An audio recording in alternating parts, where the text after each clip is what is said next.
Cordial saludo, queridos auditores. Les habla Miguel Ángel Pérez, gerente de International Certification and Training.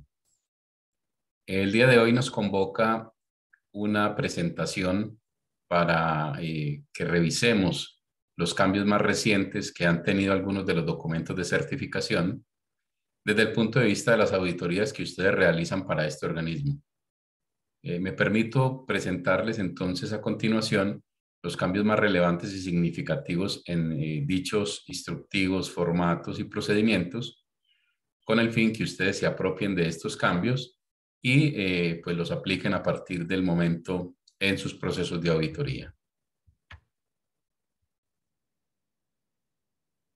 En primer lugar, miraremos los cambios que introdujimos en el instructivo para realizar las auditorías en forma remota. Este instructivo para realizar auditorías remotas está diseñado e implementado con base en el documento mandatorio de IAF MD 4, versión 2022. En él se les ha adjuntado a ustedes, además del instructivo,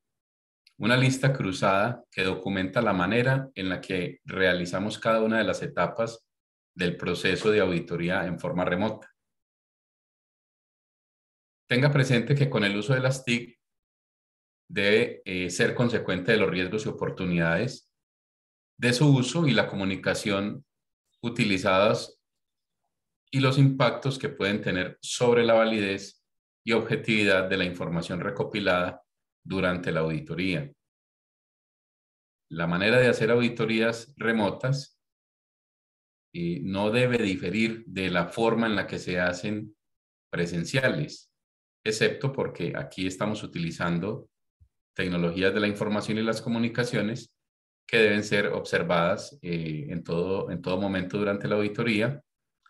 e incluso desde la planificación a través de el análisis de los riesgos, la comprobación que se dispongan de las tecnologías, tanto por parte del cliente como por parte de ustedes como auditores, y la forma en la que se recopilan las evidencias de auditoría para llegar a las conclusiones de las mismas.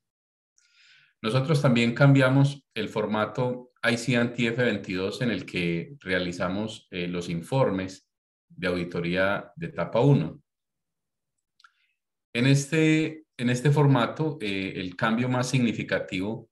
es el que tiene que ver con la declaración de no aplicabilidad o exclusiones que se dan pues, a la luz de las normas ISO 9001 y NTC 5555,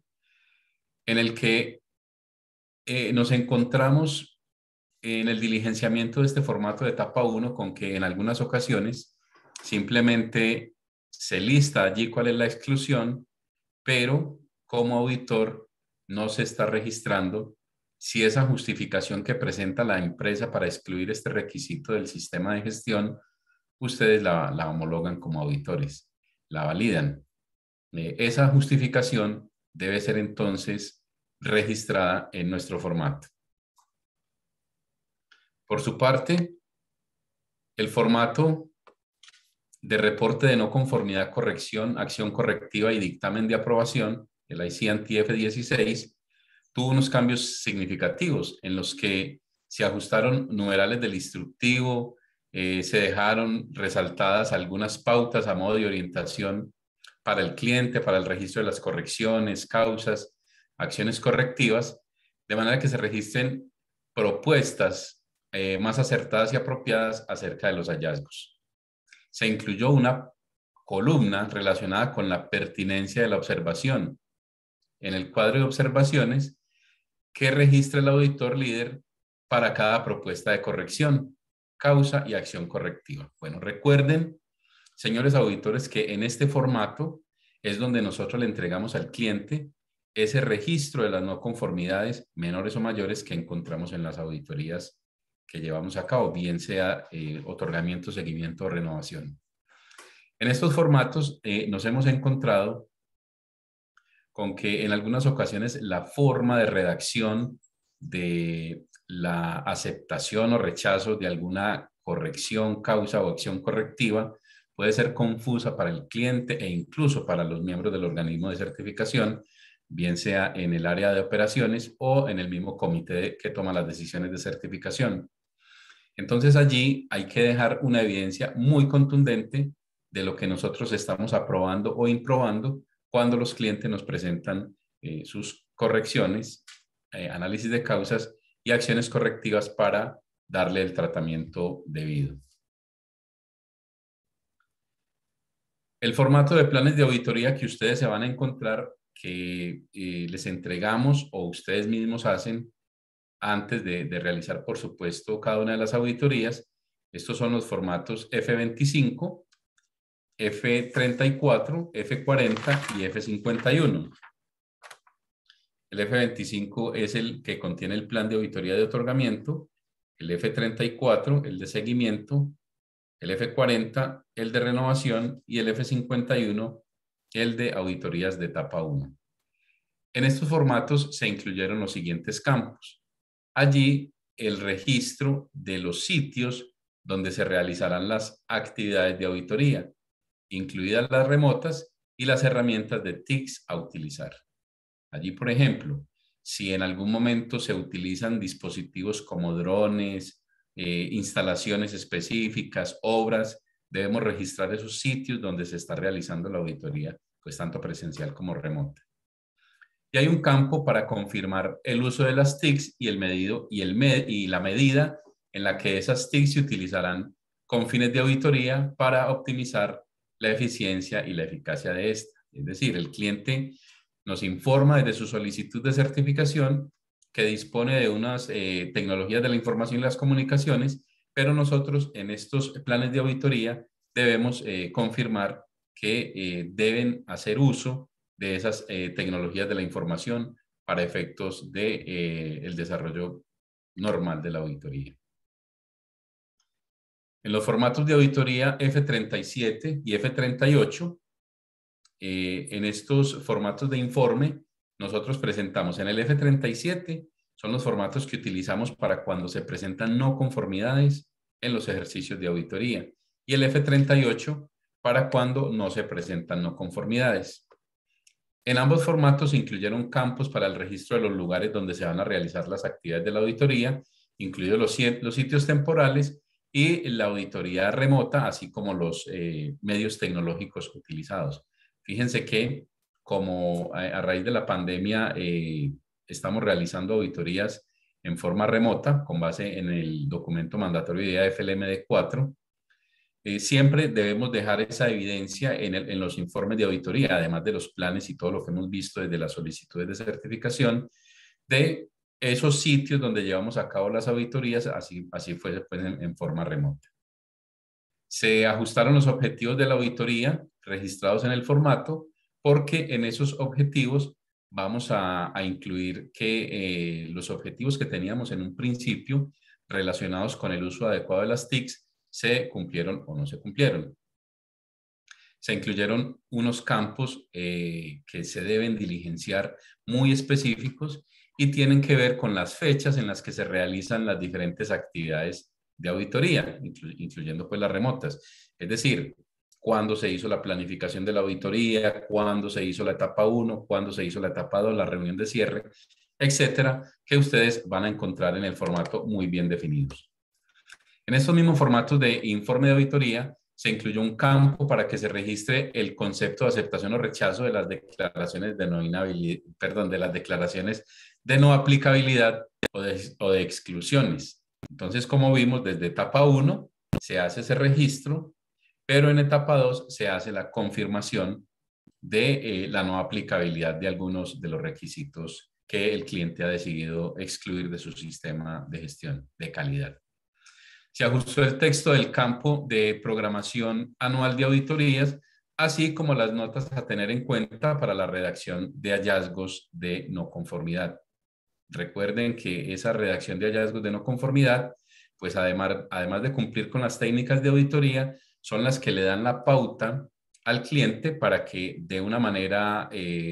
concreta pueda llevar a cabo sus correcciones, análisis de causas y acción correctiva, en la medida en que la redacción de esos hallazgos no cumpla la técnica de redacción de hallazgos de auditoría, pues todos ustedes son auditores líderes, va a tener confusiones el cliente que seguramente van a derivar en decisiones de corrección, análisis de causa y acción correctiva no adecuadas, requiriendo pues reprocesos o demoras en su trámite de certificación. En el formato de informe con no conformidades se ajustó el campo de conclusiones, incluyendo además las opciones de recomendar la suspensión de la certificación. ¿Sí? Este campo no lo teníamos, pero es posible que nos encontremos ante algunas situaciones que ustedes como auditores nos recomienden la suspensión cautelar de las certificaciones. Esto es cuando hay algunas fallas graves en el producto, proceso o servicio que estemos certificando, cuando se ponga en riesgo la credibilidad, confianza y reputación tanto del organismo de certificación como el de acreditación y demás aspectos que en el instructivo se les presentan, en el formato, perdón, se les presentan las instrucciones y con base en ellos ustedes nos pueden presentar entonces esa conclusión de recomendar la suspensión de la certificación. Ya eso se analizará pues en el comité de certificación para que la pertinencia nos lleve a concluir si adoptamos o no su recomendación. Aunque no hubo cambios en el campo de cómo verificar la eficacia de las acciones correctivas tomadas con relación a no conformidades identificadas en la auditoría previa, es de gran importancia recomendar que esta información es fundamental para conocer la eficacia del sistema de gestión del cliente durante el ciclo de certificación. Allí nos encontrábamos con redacciones como OK,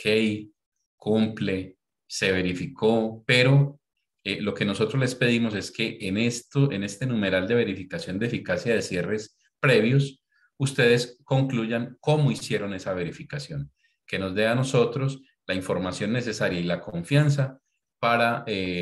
garantizar que durante el ciclo de certificación no hay ninguna no conformidad que se haya repetido